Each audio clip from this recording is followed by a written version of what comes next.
Chegamos ao capítulo final deste incrível livro de Neemias. E ao ler este último capítulo com muita atenção e oração, o que chamou sua atenção? Quais ensinamentos você encontrou? Qual será a essência deste capítulo que devemos aplicar em nossas vidas hoje, em nosso tempo presente? Olá, estudante da Palavra de Deus, um feliz despertar a você com a graça e a paz de Jesus. Vamos ao nosso estudo de hoje, Jornada Bíblica Despertar com Deus, em Neemias, capítulo 13, com o tema Um chamado à fidelidade inabalável. É um maravilhoso capítulo, fechando com chave de ouro este livro impactante. Você já percebeu como nossa natureza humana é tão falha e que sem a ajuda de Deus, nossos votos não passam de palavras vãs? Mas não desanime. O estudo de hoje irá nos mostrar como enfrentar esse dilema e sair vitoriosos com a ajuda de Deus.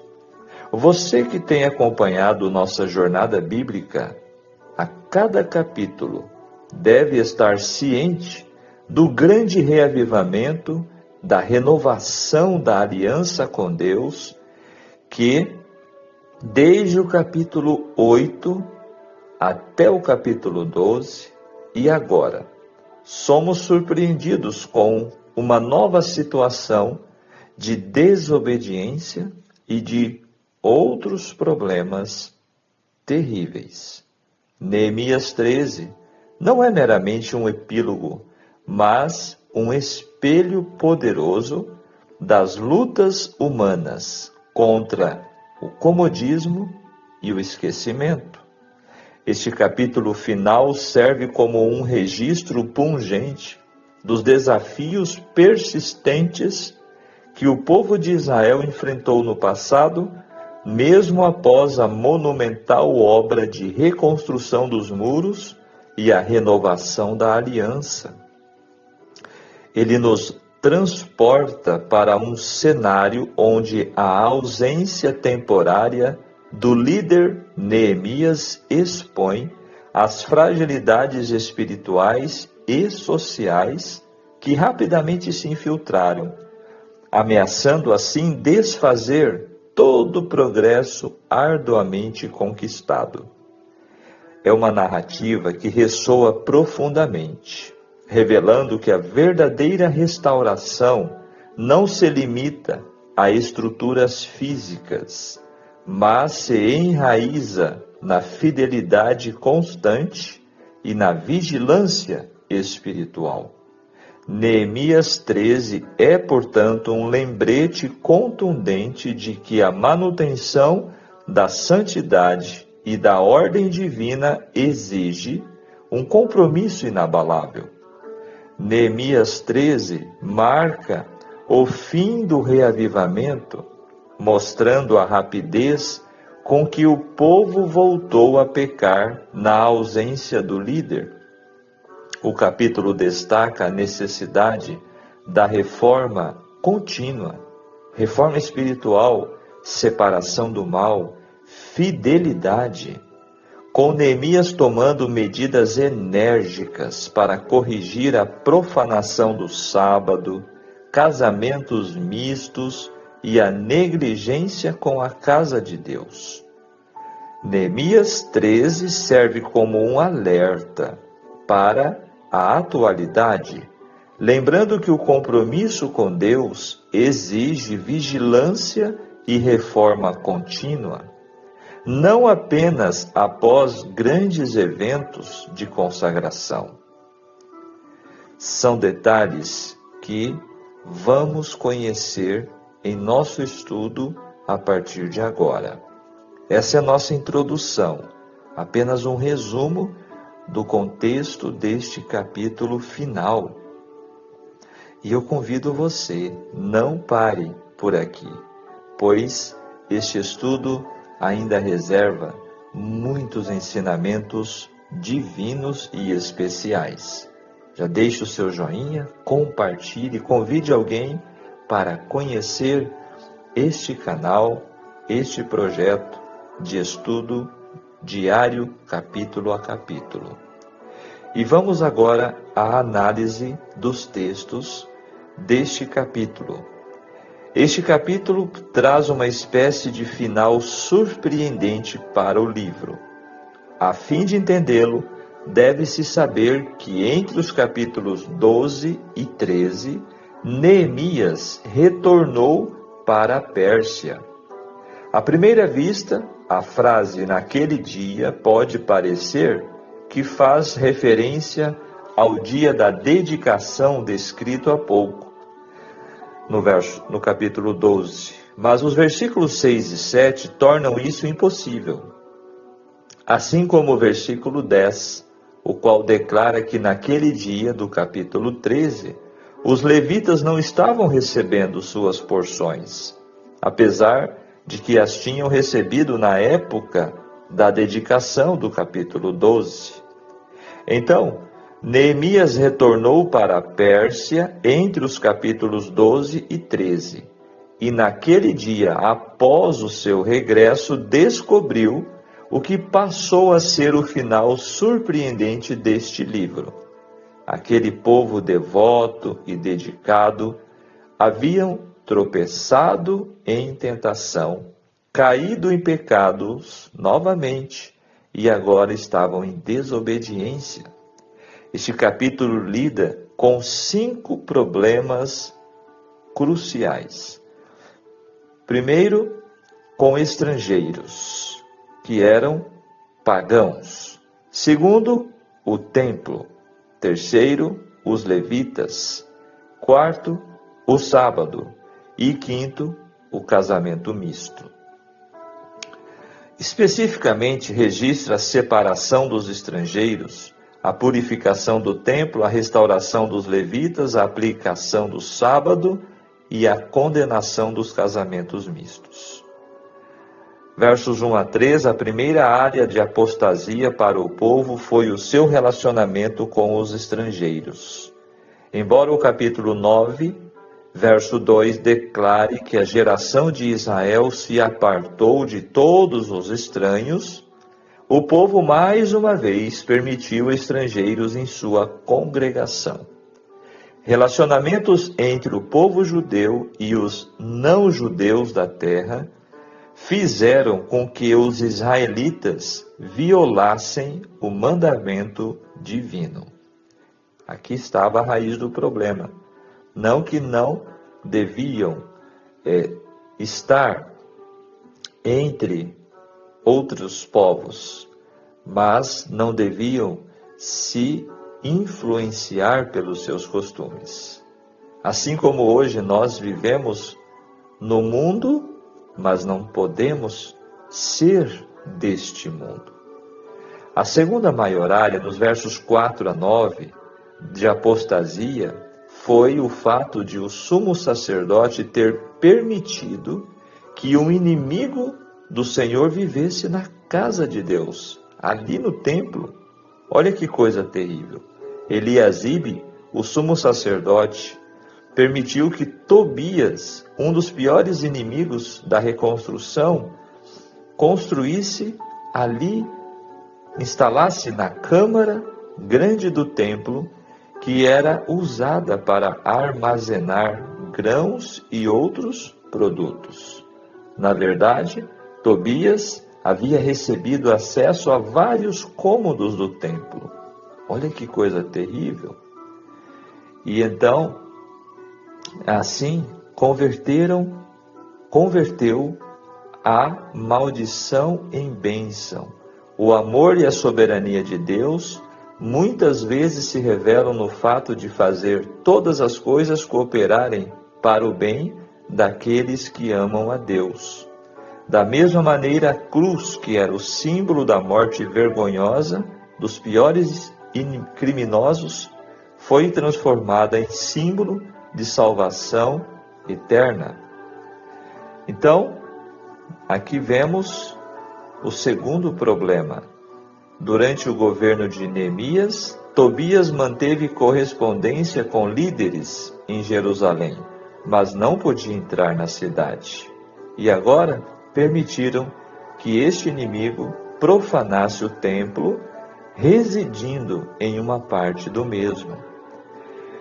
Verso 8 e 9, quando Neemias retornou para Jerusalém, imediatamente iniciou as reformas, removendo a mobília de Tobias e ordenando que fosse agora purificado toda aquela parte, lavando, fazendo uma limpeza literal.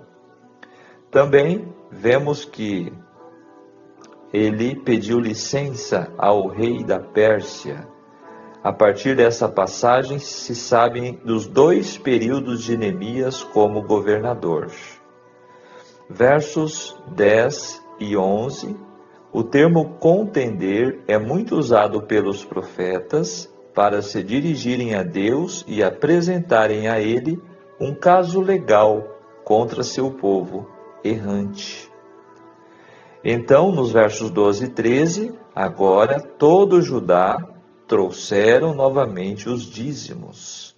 Neemias escolheu homens fiéis para esta função, pois os levitas estavam abandonando o trabalho por falta de sustento. Assim, os levitas retornaram aos seus trabalhos para obterem o sustento, porque haviam deixado de receber do povo. Verso 14. Normalmente, a oração é oferecida ao Senhor antes ou durante um acontecimento. Nesse caso, a oração de Neemias seguiu suas beneficências. Ele estava dizendo: o que eu fiz de acordo com a tua vontade. Agora, preserva-me e protege-me. Dos versos 15 a 22, destaca a terceira dificuldade que Neemias enfrentou com respeito ao sábado. Nesse dia, o povo judeu em Judá estavam trabalhando. As pessoas estavam comprando e vendendo mantimentos.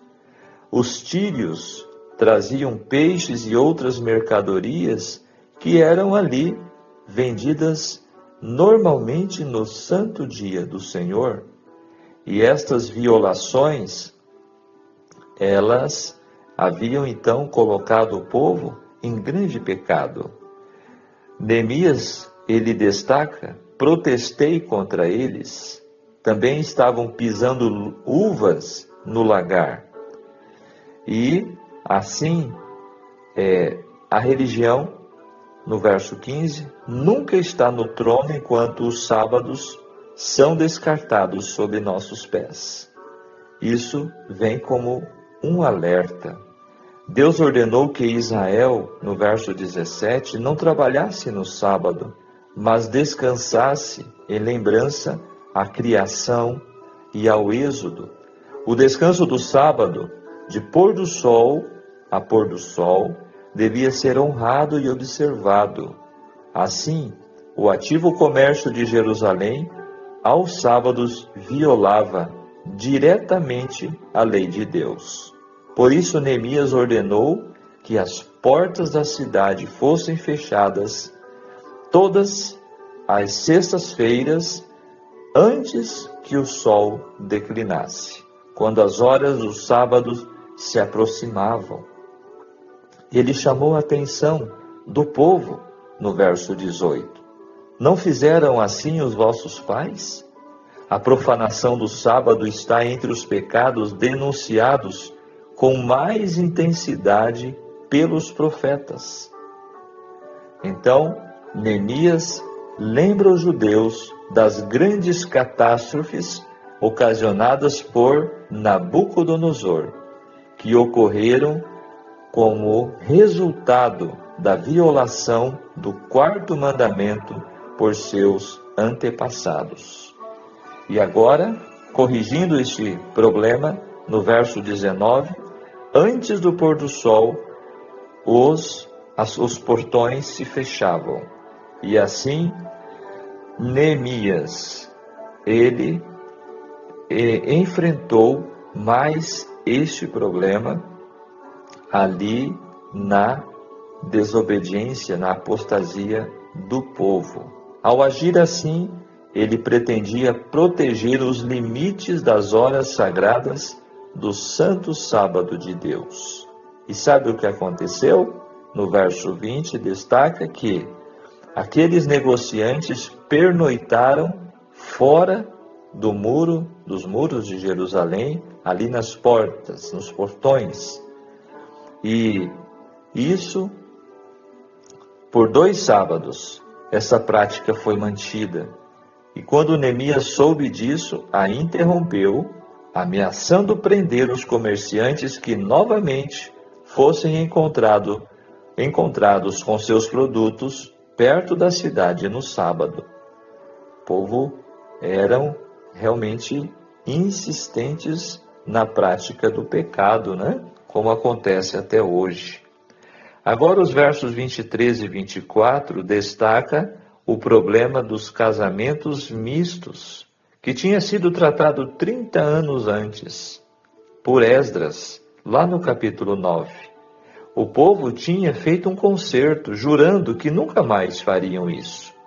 Nesse caso, Neemias encontrou os filhos deles, se casando com mulheres, dando seus filhos para se casarem, né, com pessoas de outras tribos, de outras nações.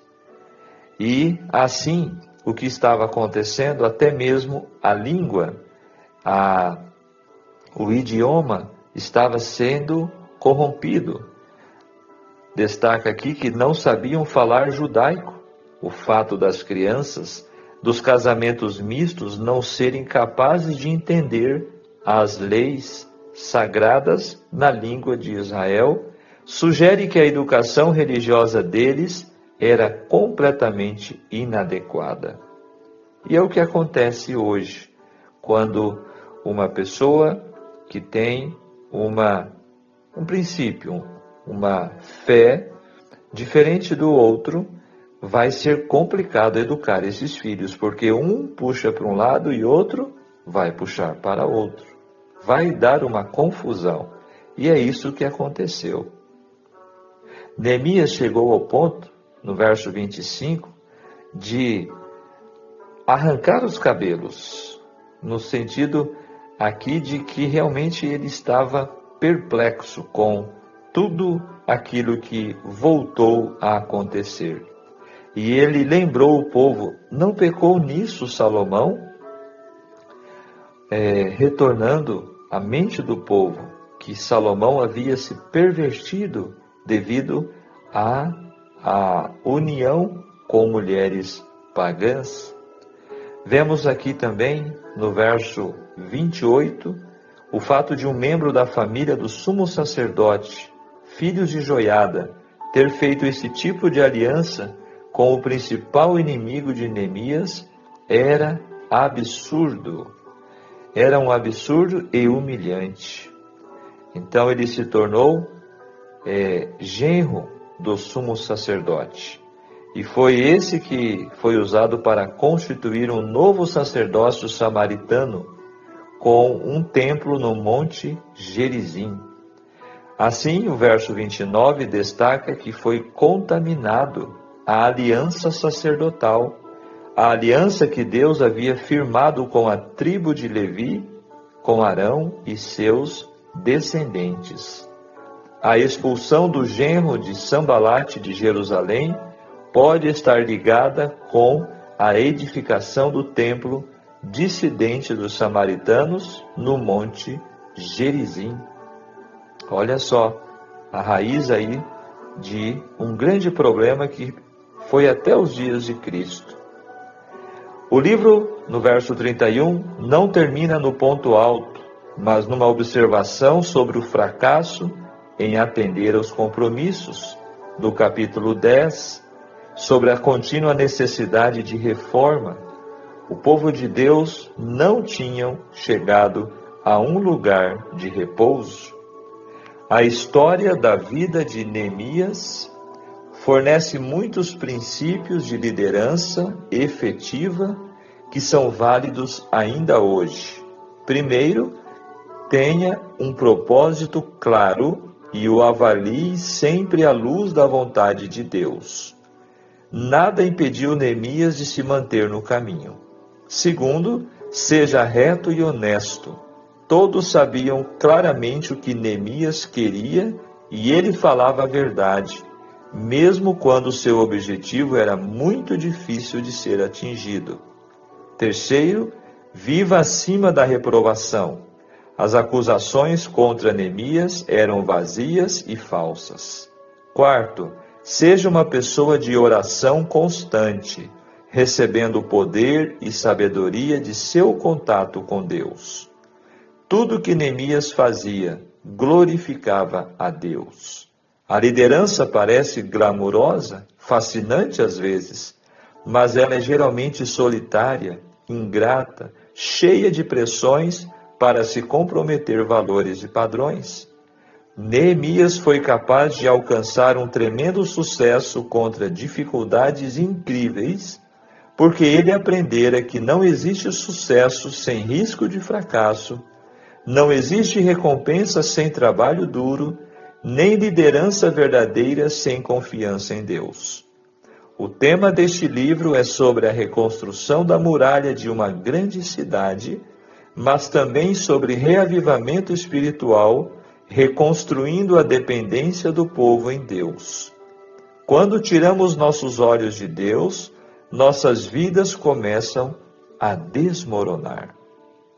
Assim, fecha este capítulo, nos versos 30 e 31, destacando o testemunho de Neemias, que foi fazer tudo o que sabia para promover a justiça no sacerdócio entre os levitas, incluindo as suas ofertas e o seu serviço. As últimas palavras de Neemias registradas, lembra-te de mim para o bem, poderiam servir como as últimas palavras de qualquer pessoa de fé.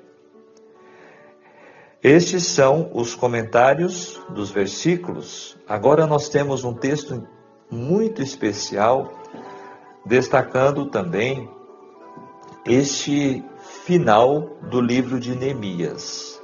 Solene e publicamente, o povo de Judá se comprometera a obedecer à lei de Deus.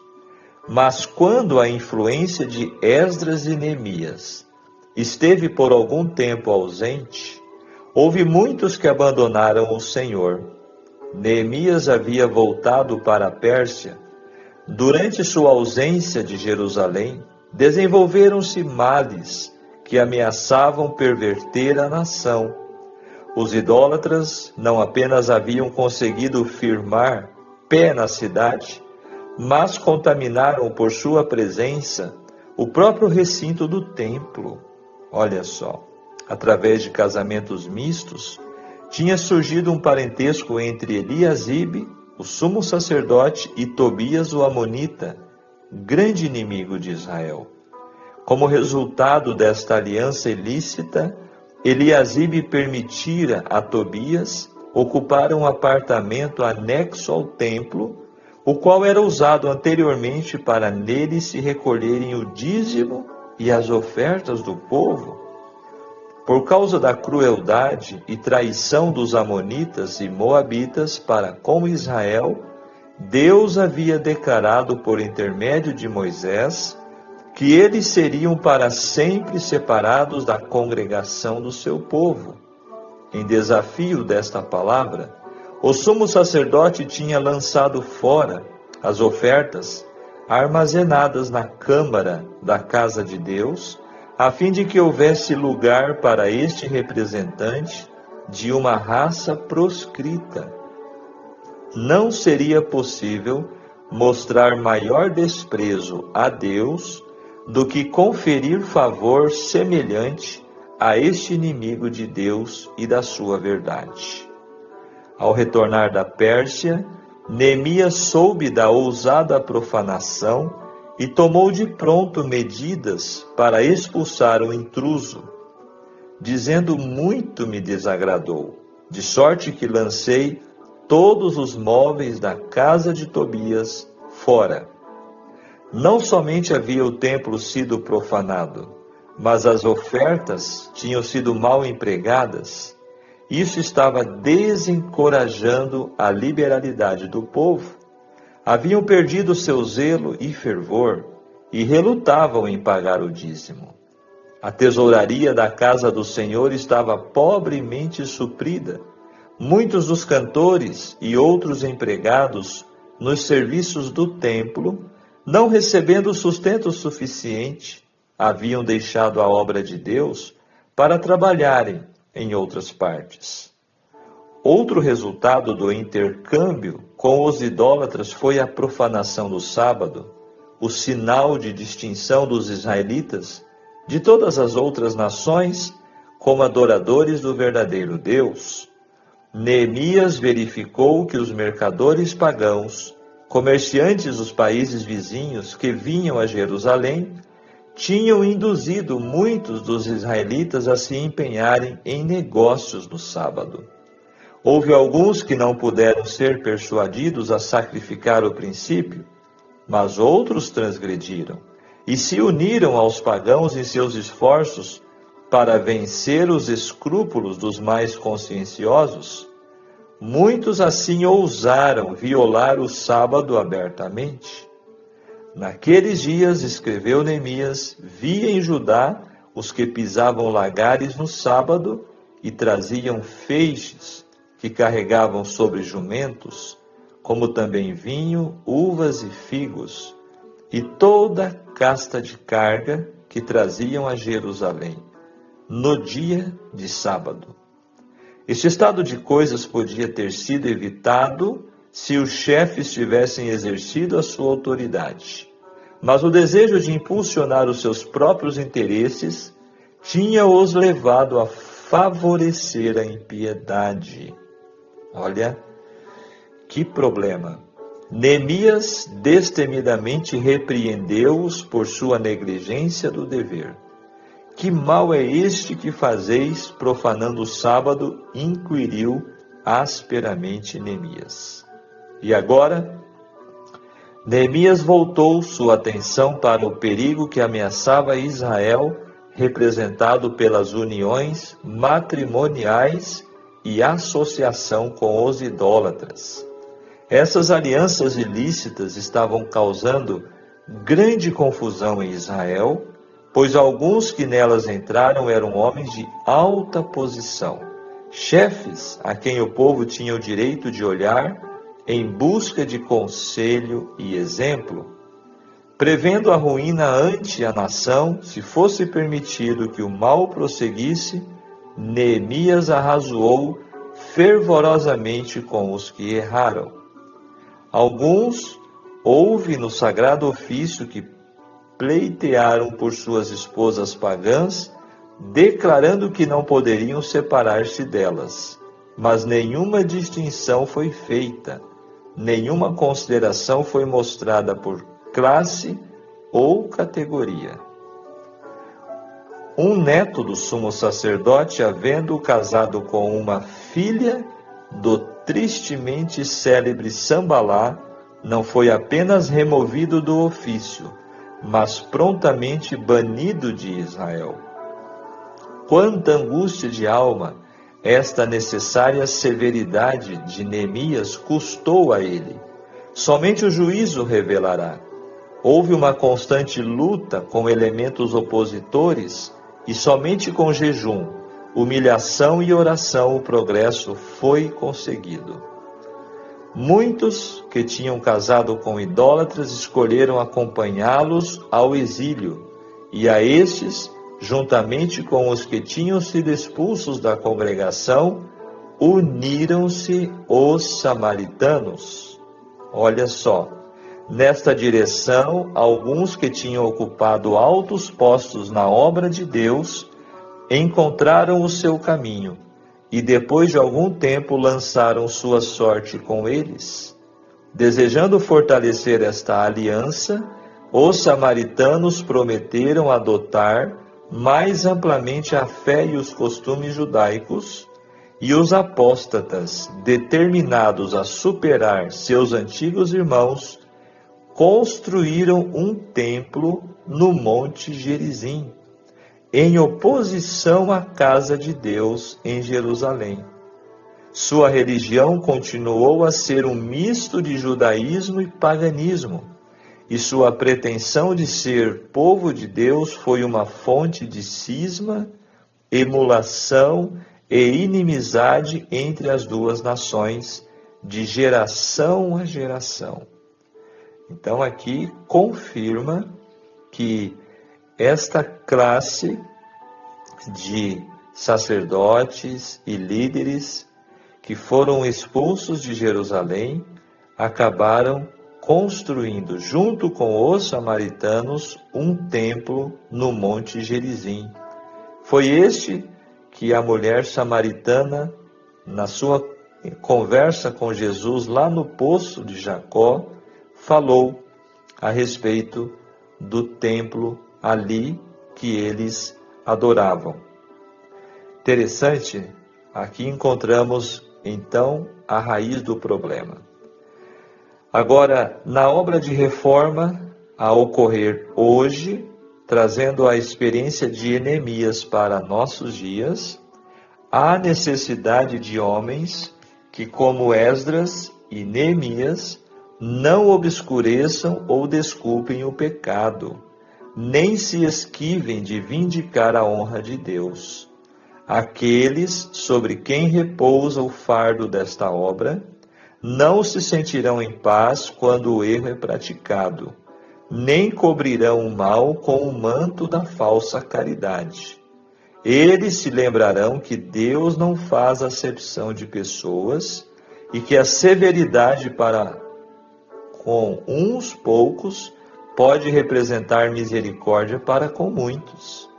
Lembrar-se-ão também de que o Espírito de Cristo deve ser revelado naquele que repreende o mal.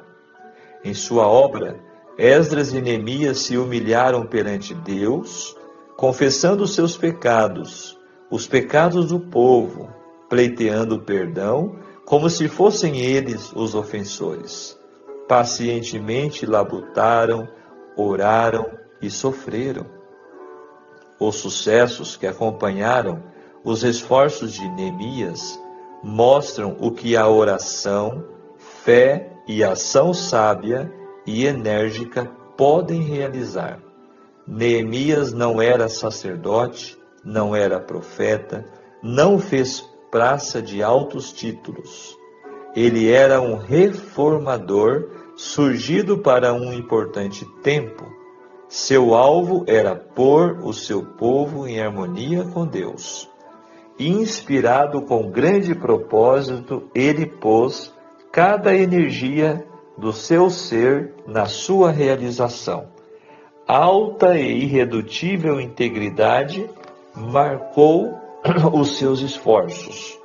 Ao entrar em contato com o mal e a oposição ao direito, tomou posição tão determinada que o povo foi despertado para trabalhar com vivo zelo e coragem. Eles não podiam mais que reconhecer sua lealdade, seu patriotismo e profundo amor a Deus, e vendo isto sentiram-se desejosos de segui-lo onde ele os levasse. A Bíblia se sobressai em contrastes vivos e evidentes. O pecado e a santidade são postos lado a lado, para que, considerando-os, possamos fugir de um e aceitar o outro. As páginas que descrevem o ódio, a falsidade, a traição de Sambalá e Tobias, descrevem também a nobreza, devoção, altruísmo de Esdras e Neemias. Somos deixados livres para escolher quem queremos imitar. Os terríveis resultados da transgressão das leis de Deus são postos em contraste com as bênçãos da obediência. Nós mesmos devemos decidir se queremos sofrer as consequências de um ou desfrutar o prêmio do outro. Olha que profundo isso aqui. A obra de restauração e reforma, realizada pelos que voltaram do exílio sob a liderança de Zorobabel, Esdras e Neemias, apresenta-nos o quadro de uma obra de restauração espiritual que deve ocorrer nos últimos dias da história da terra. O remanescente de Israel era um povo débil, exposto à vindima dos seus inimigos, mas por intermédio deles, Deus se propôs preservar na terra o seu conhecimento e de sua lei. Eles foram os guardiões do verdadeiro culto, os guardadores dos santos oráculos. A restauração espiritual de que a obra levada a efeito nos dias de Neemias era um símbolo, é esboçada nas palavras de Isaías. Edificarão os lugares antigamente assolados e restaurarão os de antes destruídos, renovarão as cidades assoladas. E os que de ti procederem edificarão os lugares antigamente assolados e levantarás os fundamentos de geração em geração, chamar-te-ão reparador das roturas e restaurador de veredas para morar. O profeta descreve aqui um povo que, em tempo de geral abandono da verdade e da justiça, está procurando restaurar os princípios que são o fundamento do reino de Deus. Estes são os reparadores das brechas que têm sido feitas na lei de Deus. O muro posto em torno dos seus escolhidos para sua proteção, preceitos de verdade e pureza, cuja obediência é para a sua perpétua salvaguarda. No tempo do fim, toda instituição divina deve ser restaurada. A brecha feita na lei, quando o sábado foi mudado pelo homem, deve ser reparada.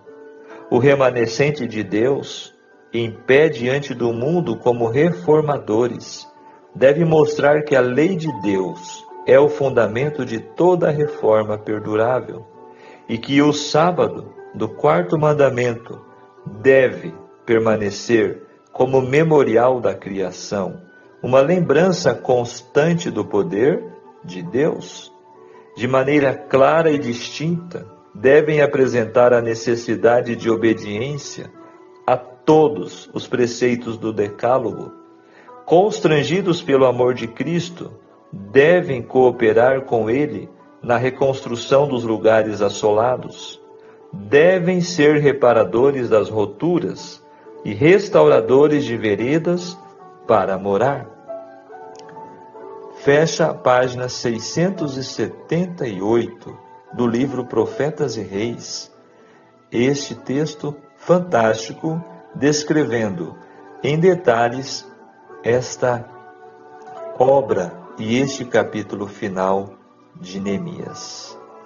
Amigo estudante da Palavra de Deus, este capítulo, ele é um capítulo chave para entendermos verdades divinas e muito especiais.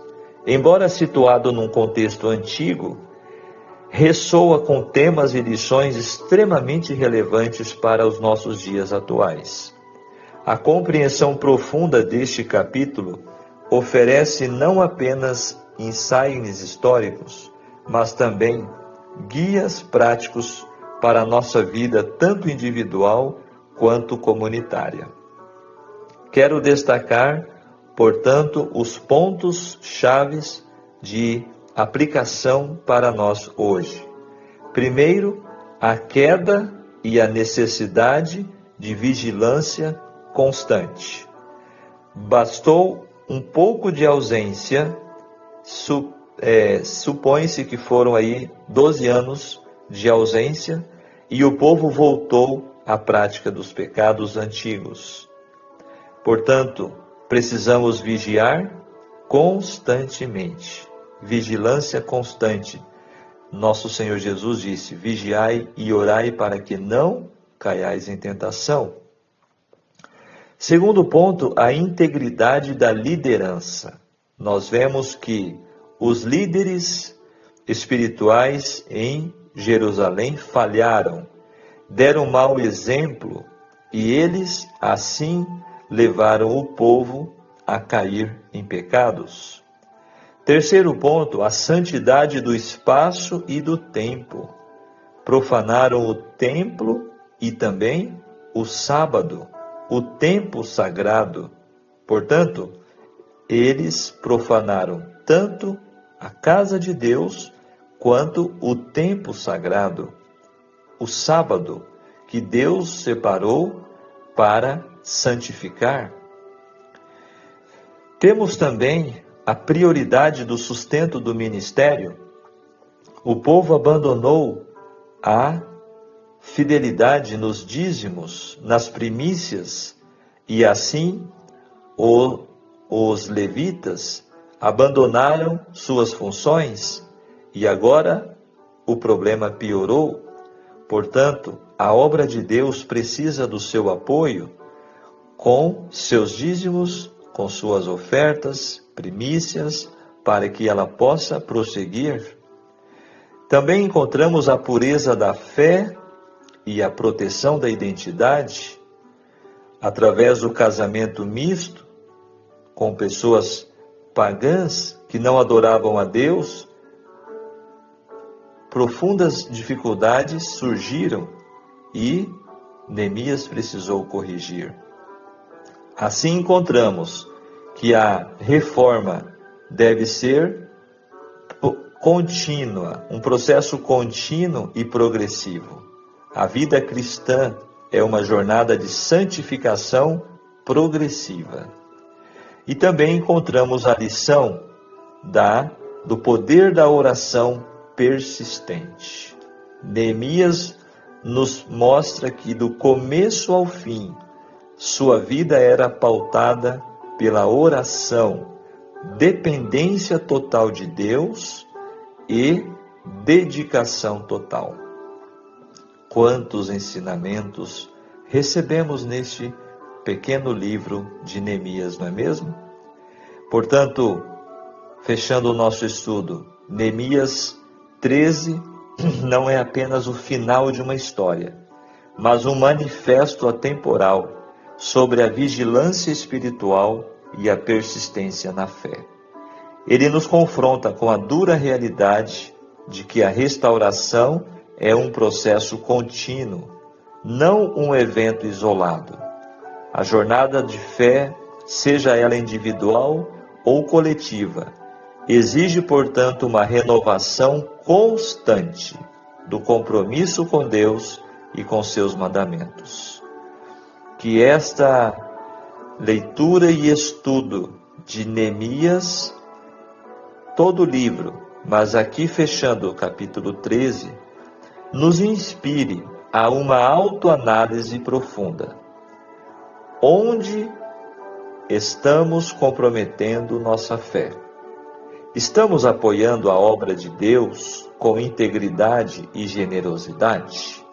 Estamos protegendo nossos lares e nossa comunidade de fé das influências do mundo que podem diluir a nossa identidade espiritual? A mensagem, portanto, é clara.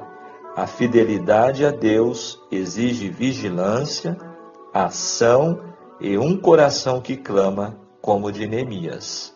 Lembra-te de mim para o bem, ó meu Deus.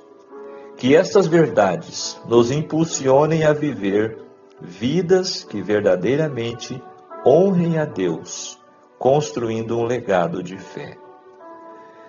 Que possamos, assim como Neemias, agir com determinação e coragem, buscando sempre a glória de Deus em tudo o que fizermos e vivendo de maneira que honre a nossa identidade como seus filhos. como a sua igreja, como a igreja de Deus. Amém? Que Deus seja louvado. O estudo hoje passou do tempo normal, mas creio que foi de grande importância. O pensamento do dia, o caminho da santidade que leva à felicidade, é um caminho estreito. Só há lugar para um Deus santo e uma alma santa andarem juntos. Que Deus nos abençoe para que agora, ao encerrarmos nossos estudos neste livro fantástico de Neemias, possamos realmente procurar com a ajuda de Deus, orar ao Espírito Santo para que Ele possa imbuir a nossa mente com propósito firme como o de Neemias e também com capacidade para aplicarmos em nossa vida diária. Que Deus nos abençoe para isso. Vamos orar agora. Bondoso Deus, querido Pai Celestial, te agradecemos, Senhor, pelo dom da vida, pelo seu cuidado, sua bondade. Obrigado por estarmos encerrando mais um livro em nossa jornada bíblica diária. Obrigado, Senhor, por esses ensinamentos tão profundos, ensinamentos divinos, enviado a nós através da história de Neemias em seu tempo. Ajude-nos para que hoje possamos ser Neemias em nossas famílias, em nossa igreja, e que possamos, Senhor, ser usados por Ti, conforme foi Neemias. Perdoa, Senhor, os nossos pecados. Dá-nos do Teu Espírito Santo, em nome de Jesus. Amém. Que Deus te abençoe, que Deus te guarde. Tenham um ótimo dia com a companhia de Jesus, com a paz do Senhor e a presença do Espírito Santo com você. Um grande abraço. Até o nosso próximo encontro, quando vamos fazer a introdução no livro de Esther, nosso próximo livro de estudo. Um grande abraço. Tchau, tchau.